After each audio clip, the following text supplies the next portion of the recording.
The shrink wrap modifier does a great job of gluing, if you will, the vertices of one object onto another.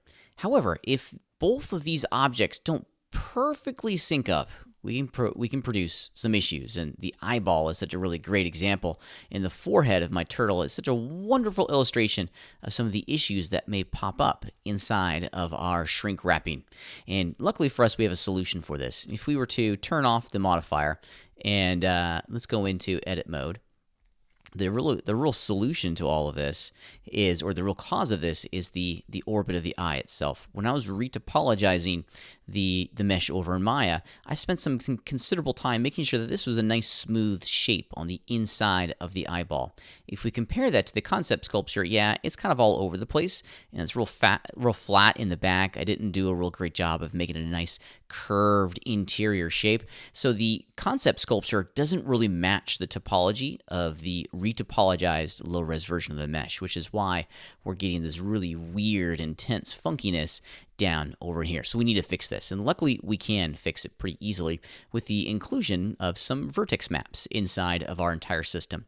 Now, vertex maps are the underpinning of our rigging system, but really what they do is that they allow us to define some vertices in the influence of tools against those vertices, which is pretty neat. So I want to go in and select all of the verts along the eyeball, and maybe some of these up here at the top, and assign them to a vertex group and tell the shrink wrap modifier, hey, only assign or only influence the vertices that are associated with a vertex group. So we're going to use this vertex group to determine which parts of the mesh are going to get shrink wrapped. Let's do it real fast. I don't want the eyeball to be shrink wrapped. I want basically everything but the eyeball to be shrink wrapped. Okay. Let's do this. Let's go in and start creating our vertex maps. It's pretty easy. I'm going to start inside of the edit mode, and you can see that we got some.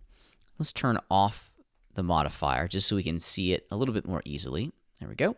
And what I'm going to do, I'm in the tweak tool at the moment. I'm just going to go in and select some rings here. Control plus on my number pad to expand this selection, and I want the computer to not evaluate all of those polygons for my object. And maybe what I should do is ensure symmetry is on. Let's hide that part of the eye.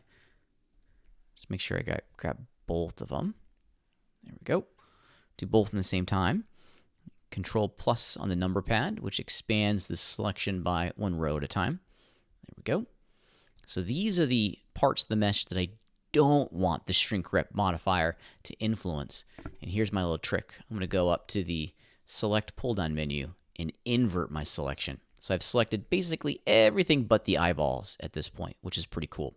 With that selection in tow, I'm going to go down to this part of my tool properties tab, which allows us to create a vertex group and assign the current selected vertices to that group.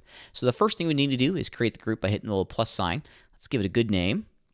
How about body? There we go. Hit the return key, and we want to assign all of the currently selected vertices to that group. So let's assign it. There we go.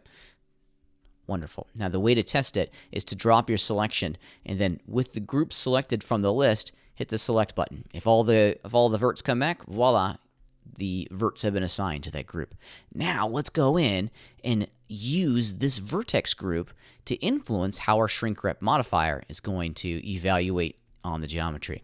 Here we go. So we're going to go into our modifiers, and specifically, let's access the vertex group that I just created. There we go. Let's go into object mode so we can see the quality of our work, and voila. Let's turn it back on. There it is. Look at that. How cool is that? So using these vertex groups, we can very quickly go in and tell the computer which parts of the mesh we don't want them to influence. Now, we have maybe a couple little problems that we need to resolve, or if you have problems that you need to resolve, here's a great way of visualizing the role of these vertex groups inside of our mesh. If you go into object mode, we have this vertex paint and weight paint area. This is going to access all the vertex maps inside of our scene. So we got the body selected, so we're seeing the body vertex map and weight map inside of our Blender file, which is pretty cool. Now, the way this works is not too dissimilar from other paint weighting systems. We can go in and we can assign a weight value. It's using our brush here, and now I can go in and interactively weight all of this stuff. Blue is 0, and then it's going to taper out a nice little fall off as it goes towards red. So red is 100% influence, blue is 0% influence. And I have a nice little fall off around my eye. So blue is where the shrink wrap modifier is not influencing, and then it fades to red, which is pretty cool. Now, with this edit done, let's go back into object mode and see if it had a huge, well, in this part of the mesh, it really didn't influence it all that much. Let's make sure that our modifier is turned on.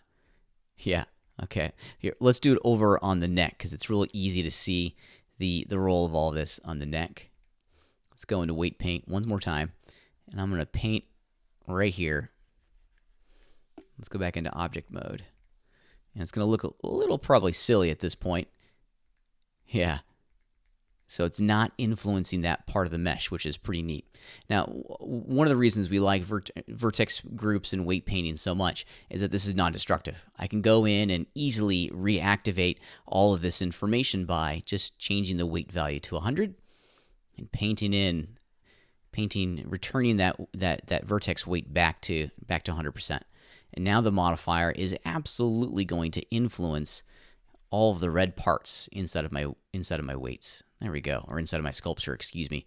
And this is a great way to touch up the model, to fix issues that really kind of come to the surface when we're using the shrink wrap modifier. These vertex groups and the weight painting system are fantastic, non-destructive, and very easy to employ to fix the problems and ensure that our mesh is really being represented as cleanly and as clearly as we can.